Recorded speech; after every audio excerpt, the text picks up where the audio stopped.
नमस्ते and very good afternoon to all of you. तो हमने लास्ट क्लास में क्लीवेज के बारे में डिस्कशन कर लिया था, ठीक है, जिसमें हम देख रहे थे कि जो एक जाइगोट था वो किस तरीके से बहुत सारे माइटोटिक डिविजन्स के थ्रू एक तरीके से स्ट्रक्चर फॉर्म करना स्टार्ट करने वाला है, ठीक है। तो उसका जो लास्ट पार्ट था उसमें अपने ध्यान दिया हो तो ब्लास्टुला फॉर्मेशन हो गया था, यानी एक ऐसा बॉल लाइक स्ट्रक्चर बना था जिसके अंदर थोड़ी सी कैविटी प्रेजेंट थी। एक तरफ इनर सेल मास था जो कि एम्ब्रियो बनाने वाला था, और जो बाहर की आउटर मोस्ट लेयर थी वो क्या बनाने वाली थी, प्लेसेंटा बनाने वाली थी फ्यूचर में, ठीक है। तो अब बिल्कुल उसके आगे से स्टार्ट कर रहे हैं, दैट इज गैस्ट्रुलेशन। गैस्ट्रुलेशन का मतलब ही है वो जो ब्लास्टुला बना था, ठीक है, अब उसके अंदर लेयर्स डेवलप करानी है, यानी अब उसको हर एक पार्ट जो है अलग अलग लेयर का फॉर्मेशन करे। और हमें पता है हमारे पास 3 लेयर्स रहती हैं, that is ectoderm, mesoderm and endoderm, जिनसे अलग अलग जो ऑर्गन्स है उनका फॉर्मेशन होता है, ठीक है। तो what is gastrulation? The rearrangement और the movement of cells in the blastula to create embryonic tissue layers, यानी जो ब्लास्टुला में जितने भी सेल्स थे या जितने ब्लास्टोमियर्स थे, ठीक है, उनका रीअरेंजमेंट हो रहा है या उनका मूवमेंट हो रहा है, क्या आसपास एक जगह से दूसरी जगह मूव कर रहे हैं, ताकि वो 3 लेयर्स बना सके। यहाँ पर बोल सकते हैं टिश्यू लेयर्स बना सके, एम्ब्रियोनिक टिश्यू लेयर्स, ठीक है। अब कौन कौन सी these tissue layers will go on to produce the tissues and organs of the adult animal. अब वो तीनों जो लेयर्स बनेंगी, एक्टोडर्म, एंडोडर्म, मेसोडर्म, हमें पता है क्या बनाने वाली है, आगे जाके टिश्यूज बनाने वाली है या फिर ऑर्गन बनाने वाली है अडल्ट ऑर्गेनिज्म के अंदर, ठीक है। कोई भी एग्जांपल ले सकते हैं अपन, हार्ट का फॉर्मेशन होना, ठीक है, नर्वस सिस्टम का फॉर्मेशन होना, ये सब क्या एक तरीके से ऑर्गेनोजेनेसिस में पढ़ेंगे अपन आगे। Then the two main events, कौन कौन सी 2 चीजें हो रही है गैस्ट्रुलेशन के अंदर? तो सबसे पहली है डिफरेंशिएशन ऑफ ब्लास्टोमियर्स। डिफरेंशिएशन का मतलब क्या होता है? सबसे पहली बात एक होता है कि भाई सेल डिवाइड हो गए, बहुत सारे नंबर में इंक्रीज हो गए, ठीक है, तो माइटोटिक डिवीजन बोल सकते हो, क्लीवेज बोल सकते हो, बढ़ गए नंबर, बस इतना किया। लेकिन क्या अभी उनको काम दिया गया था? बस वो सेल सिर्फ डिवाइड किए थे। अभी जब क्या होगा, डिफरेंशिएशन होगा, तो जो सेल डिवाइड हो चुके हैं उनको उनका एक एक काम दे दिया जाएगा। फॉर एग्जाम्पल कोई ऐसा सेल है जो हार्ट से रिलेटेड जगह पे पहुंच चुका है, तो उसका हार्ट का फंक्शन उसको प्रोवाइड करा दिया जाएगा कि हाँ भाई तुमको हार्ट बीट स्टार्ट करवानी है या पेस मेकर का काम कराना है। तो हर एक सेल को जब उसका फंक्शनल पार्ट दे दिया जाए, ठीक है, यानी वो किसी काम का हो चुका है, तो हम उसे बोलते हैं डिफरेंशिएशन हो जाना। तो ब्लास्टोमियर्स का डिफरेंशिएशन क्या होगा कि उसको बांट दिया जाए कि भाई तुझे एक्टोडर्म वाला पार्ट बनना है, तुझे मेसोडर्म वाला काम कराना है या फिर तुझे एंडोडर्म वाला काम कराना है। जैसे ये टिश्यू लेयर्स बनेगी वो ऑटोमेटिकली अपने अपने पार्ट्स का ऑर्गेनोजेनेसिस स्टार्ट कर देंगे कि कौन से पार्ट में कौन सा ऑर्गन बनने वाला है, ठीक है। उसको अपन ने क्या बोल दिया, डिफरेंशिएशन ऑफ द ब्लास्टोमियर्स, ठीक है।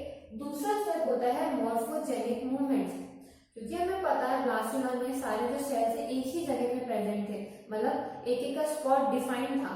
अब क्या होगा, वो जो स्पॉट्स हैं वहां से सेल मूव करेंगे, उसको अपन बोलेंगे मॉर्फोजेनिक मूवमेंट। यानी फॉर एग्जांपल अगर लंग्स का फॉर्मेशन स्टार्ट करना है तो जो सेल बाहर की तरफ प्रेजेंट है उसको अंदर की तरफ तो लाना पड़ेगा, फिर धीरे धीरे वो ऑर्गेनोजेनेसिस यानी लंग्स का फॉर्मेशन स्टार्ट कर पाएगा, यानी उस जगह तक उसको पहुंचाना जहां पे वो ऑर्गन डेवलप होने वाला है, उसे हम बोल सकते हैं मॉर्फोजेनिक मूवमेंट्स, ठीक है।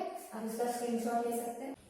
अगर अपन डिस्कस करें डिफरेंशिएशन क्या है, ठीक है, तो डिफरेंशिएशन में क्या हो रहा है, जो ब्लास्टोमियर्स थे वो अलग अलग लेयर्स फॉर्म कर रहे हैं, ठीक है, जैसे कि मैंने कहा एक्टोडर्म, मेसोडर्म और एंडोडर्म। तो हमें ये भी पता होना चाहिए कि जो सारी लेयर्स हैं वो एक्चुअल में जाके क्या क्या ऑर्गन का फॉर्मेशन करने वाली आगे जाके, ठीक है, हमारी बॉडी के अंदर।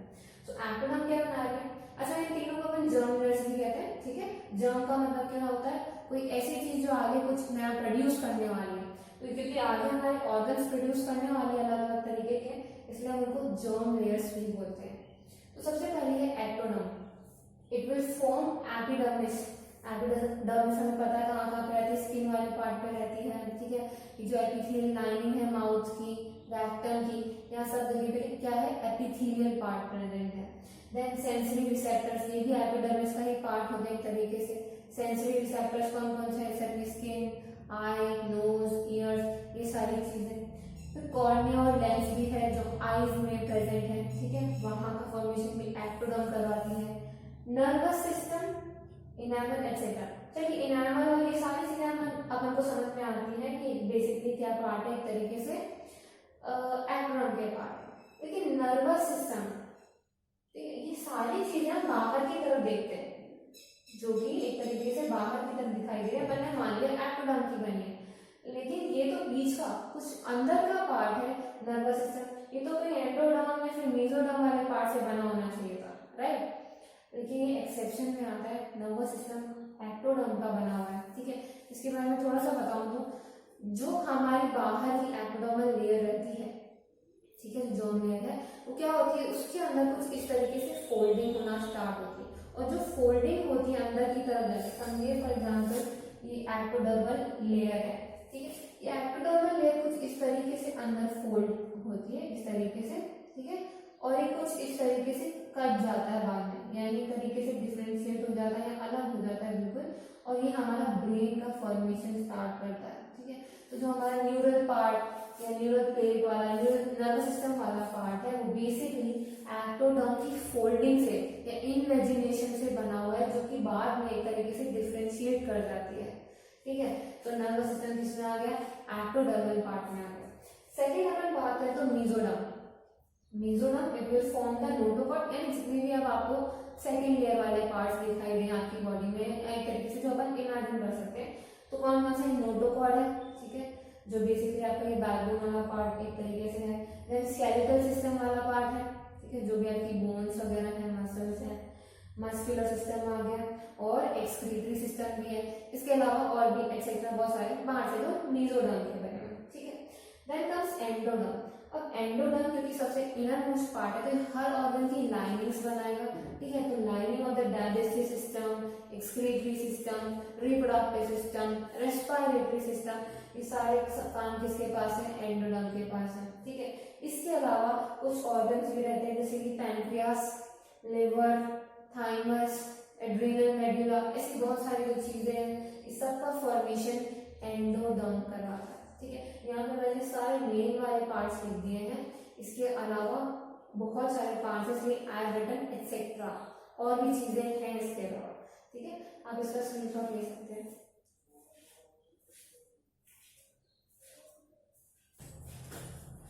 तो अभी मॉर्फोजेनिक मूवमेंट्स की बात करते हैं अगर अपन, तो मॉर्फोजेनिक मूवमेंट्स में क्या हो रहा है, जैसे ही डिफरेंशिएशन हो गया सेल्स का, ठीक है, बहुत सारे सेल्स मैच्योर हुए, उनको उनके फंक्शन मिल गए, तो अब उनको उनकी प्लेस तक भी पहुंचाना पड़ेगा हमको, ठीक है, ताकि जो ऑर्गन्स हैं उनका फॉर्मेशन स्टार्ट हो सके। So blastomeres start moving via the amoeboid movement. कैसे मूव कर रहे हैं, अमीबॉइड मूवमेंट, जैसे अमीबा मूव करता है ना, बिल्कुल अपने सूडोपोडियस को आगे निकालता है, यानी अपनी फॉल स्पीड को, और उसके थ्रू क्या करता है, धीरे धीरे कॉन्ट्रैक्ट रिलैक्स करके आगे की तरफ मूव करता रहता है, बिल्कुल वैसे ही सेल्स मूव करने वाले हैं, ठीक है।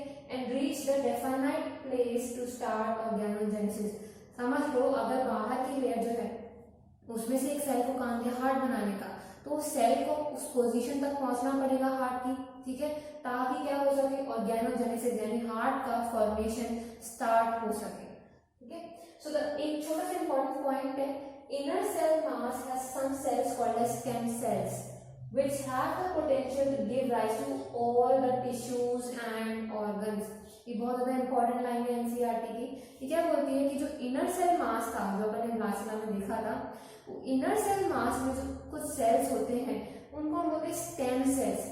स्टेम का मतलब यहाँ पे क्या कहना चाह रहा है, जो किसी चीज को राइज दे रहे हो, यानी जो किसी चीज को बनवाने वाले हैं आगे जाके, ठीक है। तो ऐसे सेल्स जो कि ऐसा पोटेंशियल रखते हैं कि हमारा कोई भी टिश्यू या ऑर्गन का फॉर्मेशन वापस करवा सके, तो ऐसे सेल्स को हम बोलते हैं स्टेम सेल्स। और इन पे काफी ज्यादा रिसर्च हो चुकी है और आगे भी हो रही है, ताकि फॉर एग्जांपल कोई हैंडीकैप्ड है, ठीक है, कोई हैंडीकैप बच्चा है, अगर उसका कोई हाथ या पैर एक तरीके से इंजर्ड है या नहीं प्रेजेंट है उसके पास, तो उसके स्टेम सेल्स निकाल के हम उसका ऑर्गन वापस से रीफॉर्म करवा पाए, ठीक है। ऐसी चीजों पे काफी ज्यादा रिसर्च हो रही है आज की डेट में। Now, organogenesis, the process of organ formation via the cell division and differentiation। यानी अपन ने जितनी भी मेहनत की, ठीक है, गैस्ट्रुलेशन, ब्लास्टुलेशन, सारी चीजों में, ठीक है, मॉर्फोजेनिक मूवमेंट करा दिया, सब पहुंचा दिया एक जगह पे, तो तो अब क्या होगा, वो सेल्स वहां पहुंच चुके हैं, तो अब उस ऑर्गन का फॉर्मेशन स्टार्ट होगा। तो उस ऑर्गन का फॉर्मेशन स्टार्ट होना किसकी मदद से, सेल के डिवीजन की मदद से भी और डिफरेंशिएशन की मदद से भी। उसको अपन बोलते हैं क्या, ऑर्गेनोजेनेसिस। ठीक है, इसका स्क्रीनशॉट ले सकते हैं आप। तो ऑर्गेनोजेनेसिस में अगर अपन देखें तो सबसे पहले क्या हो रहा है, जैसे ही 1 मंथ निकला ऑर्गेनोजेनेसिस जब से स्टार्ट हुई है, उसके बाद जैसे आफ्टर 1 मंथ किस चीज का फॉर्मेशन देख पाएंगे अपन उस एम्ब्रियो में, हार्ट का। ठीक है, सबसे पहले आफ्टर 1 मंथ हार्ट का फॉर्मेशन लगभग स्टार्ट हो गया, एक तरीके से बन गया, कंप्लीट हो गया। ठीक है, उसके बाद by the end of 2nd month the limbs and digits are form. Limbs क्या है, ये आपके हाथ, फोर लिम्स बोल सकते हैं, हाइंड लिम्स बोल सकते हैं, आपके हाथ और पैर। ठीक है, और साथ साथ डिजिट्स भी। ठीक है, जो अपन डिफरेंट डिफरेंट डिजिट्स ये पार्ट्स देखें, दोज आर डिजिट्स। ठीक है, उसके बाद आफ्टर 5 मंथ्स यानी लगभग जब 5 महीने निकल चुके हैं, तो क्या होगा, फर्स्ट मूवमेंट देखने मिलता है उस एम्ब्रियो का। ठीक है, फर्स्ट मूवमेंट, और साथ ही साथ बॉडी पे क्या आ जाते हैं, हेयर्स आ जाते हैं, आप बोल सकते हैं बॉडी हेयर अपीयरेंस। उसके बाद क्या होगा, after 6 months eyelid and eyelashes are form, यानी जो पलके हैं, आईलिड्स हैं, आईलिड सॉरी आईलिड वाला पार्ट है जो कि आपको एक तरीके से कवर कर रहा है आपकी आईज को, और आईलैशेस क्या है, जो आगे की तरफ प्रेजेंट है, जो हेयर में ग्रोथ। ठीक है, इन दोनों चीजों का फॉर्मेशन आपको देखने मिल रहा है इसमें आफ्टर 6 मंथ। उसके बाद क्या हो रहा है, बाय द 9 मंथ्स। ठीक है, जब पूरे 9 महीने बीत चुके किस चीज के, गेस्टेशन पीरियड के। गेस्टेशन मीन्स ये जो बेबी जब तक वोम में प्रेजेंट है उसका डेवलपमेंट हो रहा है, उसको अपन गेस्टेशन पीरियड बोल रहे हैं। तो ह्यूमंस का जो गेस्टेशन पीरियड है दैट इज 9 मंथ्स। ठीक है, तो जैसे ही 9 मंथ्स ओवर हुए, जो फीटस है यानी जो एम्ब्रियो था जो कि फुली अब डेवलप हो चुका है, इसलिए अपन उसको फीटस बोल रहे हैं। तो फीटस क्या है, is ready to be delivered, यानी उसके सारे ऑर्गन्स का फॉर्मेशन हो चुका है, कुछ बन गए हैं, प्रॉपर फंक्शनिंग अभी है नहीं, लेकिन जैसे जैसे बच्चा जो है बड़ा होता रहेगा। ठीक है, आफ्टर 9 मंथ जो डिलीवरी हो जाएगी, उसके बाद जब बच्चा धीरे धीरे डेवलप होगा तो पार्ट्स भी डेवलप करते रहेंगे, लेकिन सारे मेन पार्ट्स या ऑर्गन्स डेवलप या फॉर्म हो चुके हैं। ठीक है, उसके बाद क्या होगा, सिर्फ उनमें एक तरीके से मैच्योरेशन होता रहता है time to time. Okay, so foetus is delivered after 9 months. ठीक है, आई होप आपको आज का एक पार्ट समझ आएगा।